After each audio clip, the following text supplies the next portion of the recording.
Doctor Who in over 7 years. Let's talk about Wild Blue Yonder.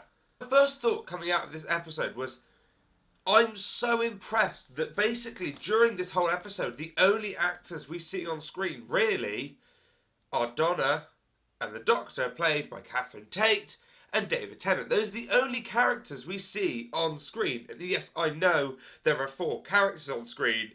You have the Doctor and Donna, and then you have, I don't know what we're calling them, but you have the other things that are manifesting themselves as the Doctor and Donna. Now, on that note, I think this is a fun mechanic. I think the idea of it is very interesting. The way it was dealt with was very interesting. I do feel like it dragged a bit at the start. I think getting into it, we really, really took our time. And sometimes that works. For me, personally, it didn't work as quickly as I would have liked it to. But when we got to it, I was really genuinely impressed with what we were doing. This week's special, Star Beast, was described by Russel T Davies, the showrunner, as being a nice family episode, and I think for the most part it was. Click up there to watch my review of Star Beast. And he described this one as being creepy, a bit darker, kids are going to be hiding behind sofas, and I agree. I think the creatures that we got were genuinely quite terrifying, but I think what was good is it gradually got worse and worse. Like at the start when Donna's arm was just too big and that was all we knew, it was weird, but it wasn't too bad. And then when they started getting bigger and their eyes and faces started getting distorted to these horrible smiles, that was where I was like, this is genuinely quite creepy. I also think going into the flux and all of that is very interesting, and the way that we dealt with that sort of being the way the Doctor was trying to identify Donna, was a really interesting thing for the Doctor's character. Now, I haven't watched the flux. Sorry. I haven't. I will do, but I haven't. So I'm not 100% caught up with what that means. Please do let me know in the comments. But I roughly understand the premise enough to know that that was a cool little way of getting around it.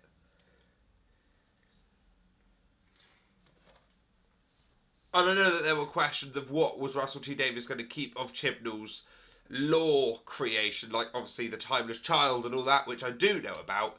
I think Russell has been like, yeah, what's Chibnall on about? Let's not do that. I didn't know if the same was going to happen with the flux, but clearly it's not. Clearly they're happy with keeping the flux, so it makes no odds to me. Yeah, you do you, Docky Woo. I think the Doctor and Donna met the others too often, kind of. I mean, I get it. The first time that we realised there was a different Doctor and a different Donna interacting with the real ones was a great little reveal. I remember I watched it and me and my dad both sort of went, oh, that's not Doctor and that's not Donna. It was a nice little way to realise it. But then I think it just happened again and again and again. And people could say, yeah, but that's the point, is at no point do you know who's actually talking to who. But it did kind of get a bit repetitive to the point where I kind of didn't care.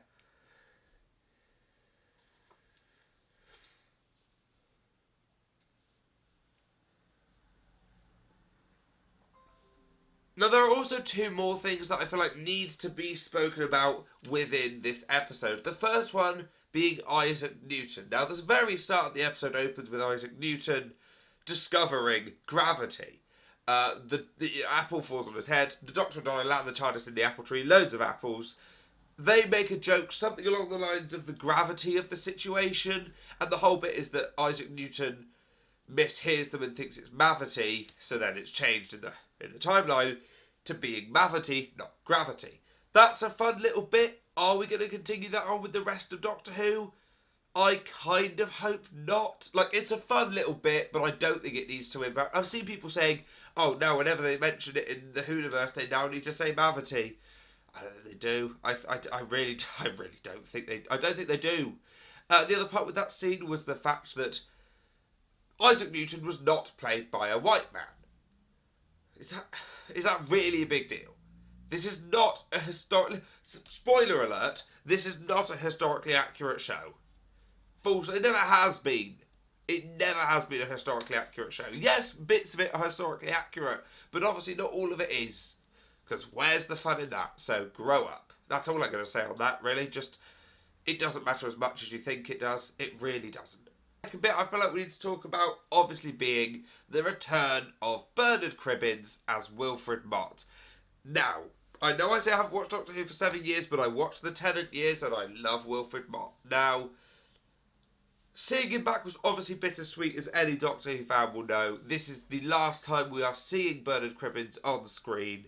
They wanted to film more with him in The Giggle, which is this week's upcoming special, but they didn't. They just couldn't due to his health, which is really, really sad. It's really sad, but it's such a sweet moment of seeing Wilf not only reunite with Donna, but then in universe him and Donna will have seen each other recently. But the moment he sees the Doctor again, and it's David Tennant, it's such a sweet moment. I teared up. I'm not going to lie. It was so sweet. But then you had that bittersweetness watching it, because you know that is the last time we are seeing Wilfred Mott, played by Bernard Cribbins. So, perfectly done. They didn't know that was going to be the only scene they filmed at the time, obviously, but the fact that it is it's bittersweet. I love it. It's such a good scene. It's so sweet. And then obviously it ends with explosions and straight into the next thing. Which, I get it. But in my head, for the Doctor, this has not been very long. Like, to go from... Usually, when the Doctor regenerates, yes, there's some sort of crisis. Like, famously, when Tennant regenerates into Matt Smith, you get the whole, something important, what am I doing? Oh, right, yeah, I'm crashing. That whole bit, yeah, of course. There's always stakes after the regeneration, but this has felt like... Regenerated, David Tennant, he's doing this, he's doing that, now it's shooting Atwa. And I don't know, I get it, action-filled, we love it. It felt slightly strange, but look, swings and roundabouts, clouds, silver linings and that. What I do want to quickly add, though, is I think the pacing of Wild Blue Yonder was much better than the pacing of Star Beast. I felt the pacing of Star Beast at times was slightly weird and all over the place. I feel like Wild Blue Yonder did have pacing issues, but only for the first sort of 5 minutes, and then we were off and we were travelling, if you will. Travelling, because the TARDIS travels. I was going to say it was a bad joke. Honestly, it was barely a joke. There we go. That is the Non-WHOVIAN's review. So there we go, that is the Non-WHOVIAN's review of Wild Blue Yonder, the second of 3 Doctor Who 60th Anniversary specials. Thank you so much for watching. If you do want to watch my Star Beast review and miss that, I will put that up in the corner and also here on the end screen. Down here you can watch a Horrible Histories reaction, because that's sort of the main bulk of things I do on this channel. Yeah, and get excited for next week when we talk about The Giggle, which is the final Doctor Who 60th Anniversary special. Thank you for watching. Please subscribe. We've hit 2,000 subscribers now, which is lovely. Thank you so much for everyone who subscribed. Let's keep on going. See how far we can get before the end of the year. Last year, I think the resolution was 5,000. Not going to happen. Let's see how far we can get. Goodbye. Oh, I almost tripped over.